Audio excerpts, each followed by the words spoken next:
it feels very much like my wealthy husband just died under mysterious circumstances, and I have no idea what happened. We are in the depths of winter. It is cold and gross, and I have been sick forever, but I found this yarn.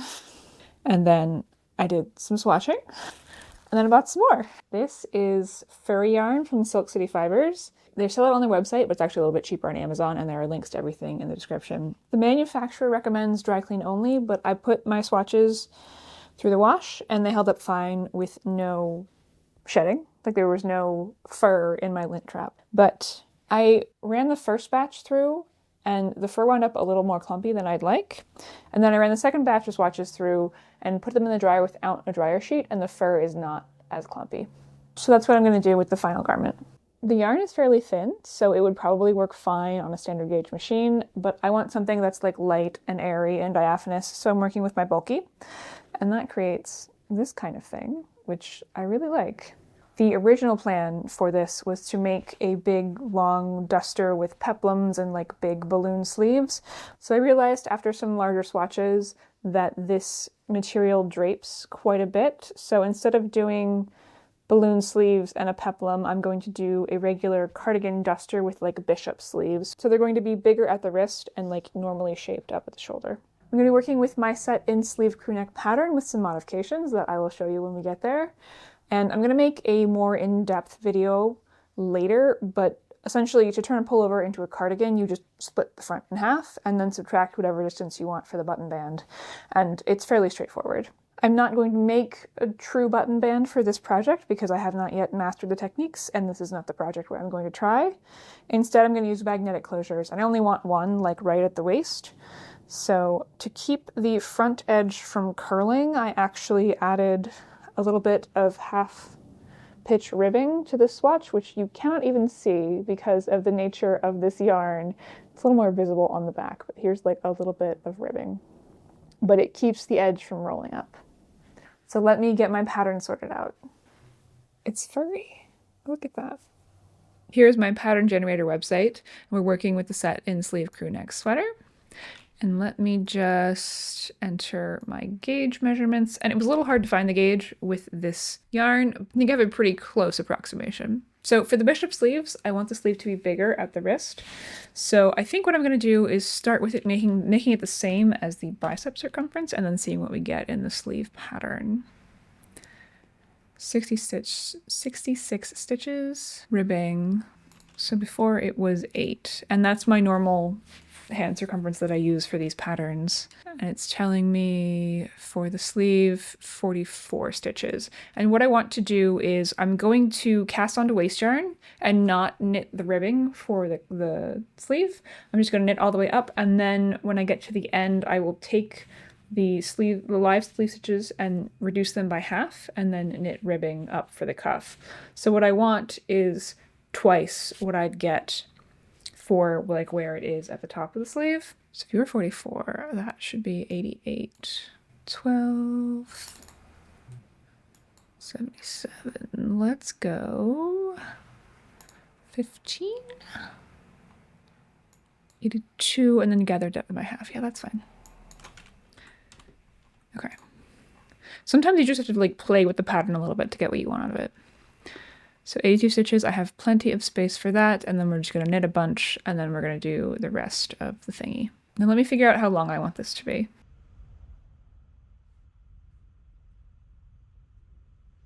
I'm gonna call that 42 inches for the length. So on my measuring tape, that puts it to about just below the knee, but I'm expecting the weight of the bottom of this thing to pull it down more. So it should be about mid-calf or like ankle length, but we'll see how much it stretches. Okay, I think I'm happy with that. So this is just the starting point for this pattern. What I'm gonna do is I'm gonna copy paste this whole thing into a Word document. Well, a Google Docs document. So this is my pattern, copy pasted into a Word document, and now I'm going to start making the changes I need to make this into a cardigan. We're casting on 99. So this is the body panel. We are going to cast on 99 stitches for ribbing. Let's just call that 100. So only the front gets split in half. The back stays the way it was. So we need to modify these instructions to cut it in half. So we cut it right down the center. I'm gonna have a 1-inch button band, but that's going to be included in the length, in the width of my half. Okay, those are my modifications. I know exactly what I need to do for this sweater. So I think I'm going to start with the sleeves and see how they go, and then I'll knit the back because the back requires no thinking because it's just standard pattern, and then we'll move on to the front.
So the sleeve is almost done.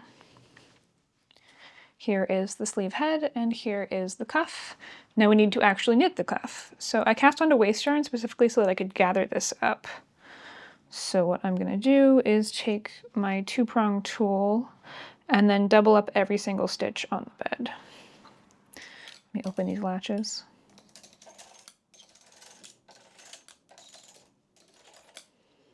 Okay, first stitch is nice and twisty. And this is a little hard to see because it's fuzzy, but it is all there. And then I'm gonna grab every 2 stitches and overlap an old one and put on a new one. Overlap an old one, put on a new one. And do this all the way across the bed.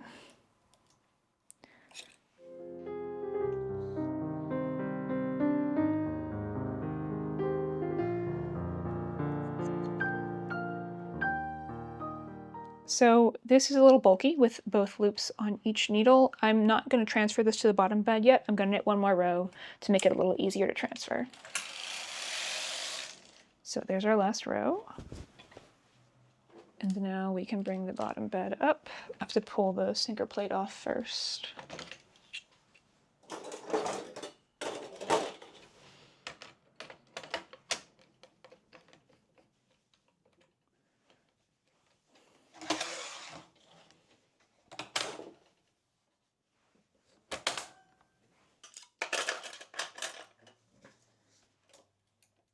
And then every other needle goes to the bottom bed.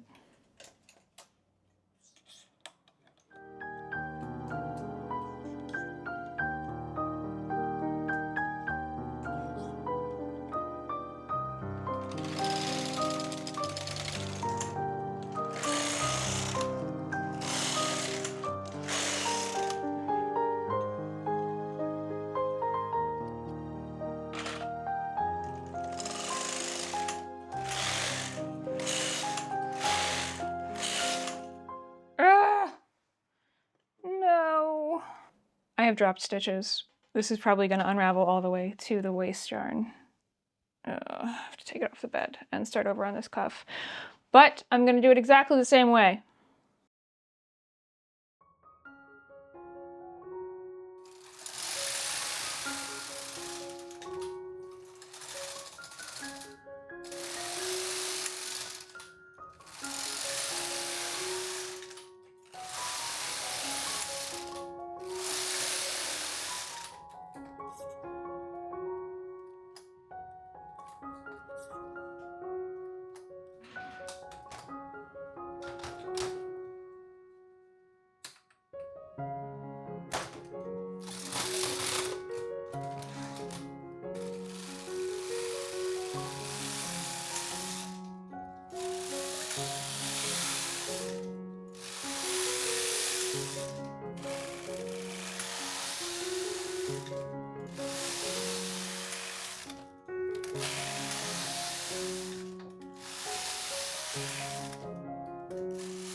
And we're back, and everything is different because in the middle of this project, I got really, really sick, and my mom flew in to help take care of me.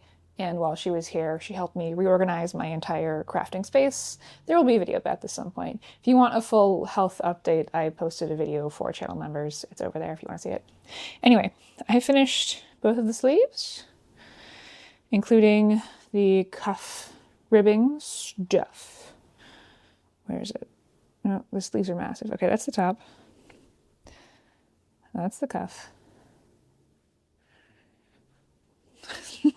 This is going to be massive and a furry giant mess. I also knit the back.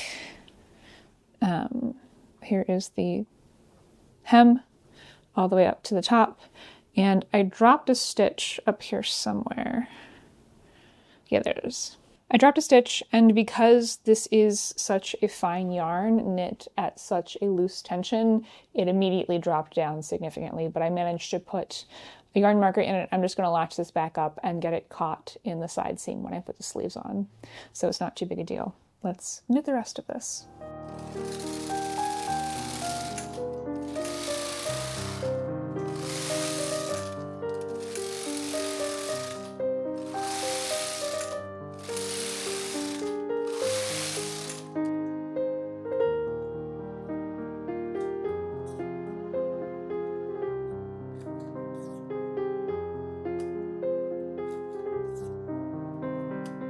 I have knit my ribbing and then transferred all the stitches to the main bed, but now I want to do the little bit of ribbing that I'm doing on like the button band side. And to do that, I'm going to put my machine into half pitch. So let me just show you what that looks like. So right now, the needle's mostly lined up. Like they're a little bit of out of alignment, but that's fixable. But if I rack over one, then we're at half pitch and the needles go between. And I'm going to put 5 into work for my 1 inch of button band. And then we knit with both carriages.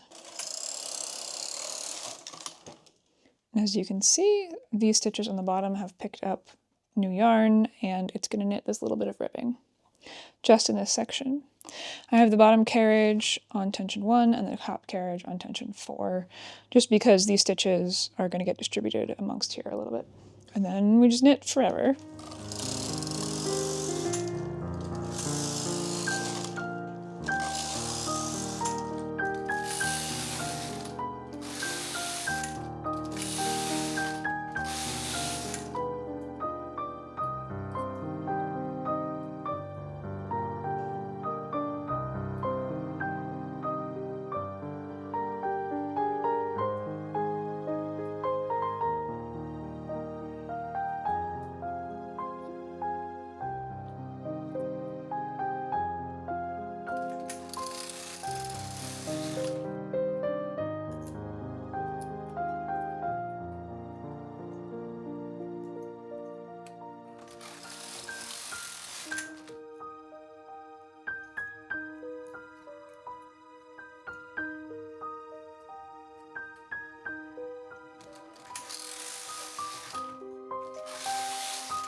I have seamed both of the shoulders together, and we have this long thing, and now the number of stitches I need to pick up for the ribbing on the neckline is larger than the number of stitches I have available on the bed, so I have to split it in half. I'm going to do 1/2 here to the center of the back, and then 1/2 here, and I will add an extra stitch on the end when I get to the back so that there's a space for a seam on the very back of the neckline. So we start picking up stitches.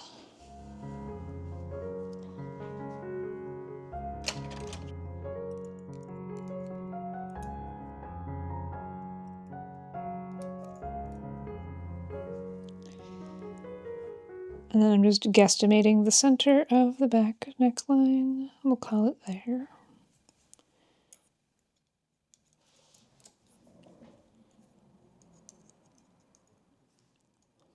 And there's my extra needle.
Okay, it's done and assembled, and it is massive. Let me put it on and show you. Oh, your sleeve's inside out.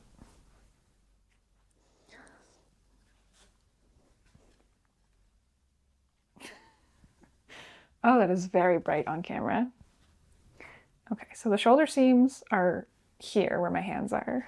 So those can go back there. And then the hem is on the floor when I intended it to be calf length. So part of this is going to change when I block it. Like, my swatches shrunk up significantly in the wash. So I'm going to block this and see how it goes. But if it's still massively too big, it's time to start considering other options, like maybe blousing it or shortening it with some surgery. But we're gonna see how it does in the wash first. It feels very much like my wealthy husband just died under mysterious circumstances, and I have no idea what happened.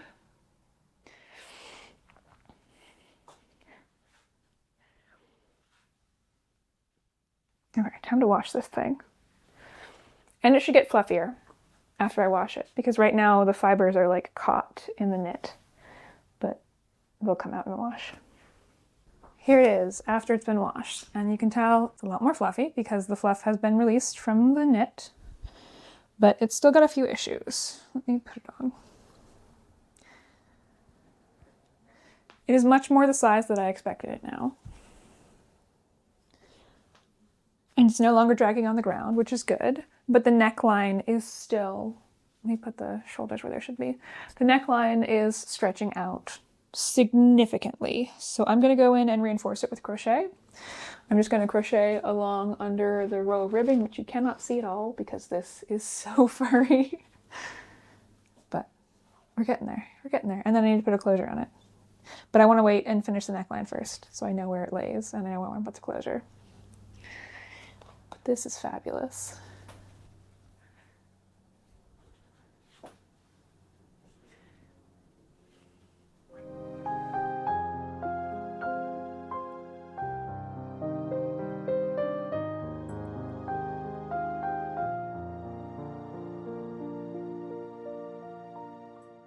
It's done. I decided instead of doing the magnetic closure to get a shawl pin. It's this silver thing here. It just goes through the fabric and it stays in place. I'm not going to link this one because I'm not happy with the quality of it, but there are plenty of them available on online retailers and Etsy if you want something fancy from somebody independent. But it's done, and it is a little longer than I expected it to be. But that's probably just the fabric stretching out because there's a lot of weight on it down towards the bottom. And this has been an interesting yarn to work with because you cannot tell at all what is going on under this fur. Like, you can't see the ribbing on the cuff, you can't see the ribbing on the neckline, you can't see the ribbing on the front. So if you're planning to work with this yarn, keep that in mind. It's great for like big shaped things, for like things that don't require a lot of stitch definition. So if you're a beginner, it's probably a pretty good choice if you want something that looks fancy, that doesn't require a lot of hand manipulation or fancy stuff on your machine. But I'm pretty happy with it, the way that it came out. But I think the next time I work with this, I'm going to do something on my standard gauge because this is a little too big and a little too stretched out, and it just like keeps stretching as I wear it. Like, it's getting longer the longer I wear it. So this only took about 2/3 of a cone, and I purchased 3 cones for this project, so I'm sure y'all will be seeing this yarn again in the future to find something to do with it. I'm guessing this is going to go towards some of my grandma's clothing because she likes this color, but we'll see if she's interested in fur. What else? What else?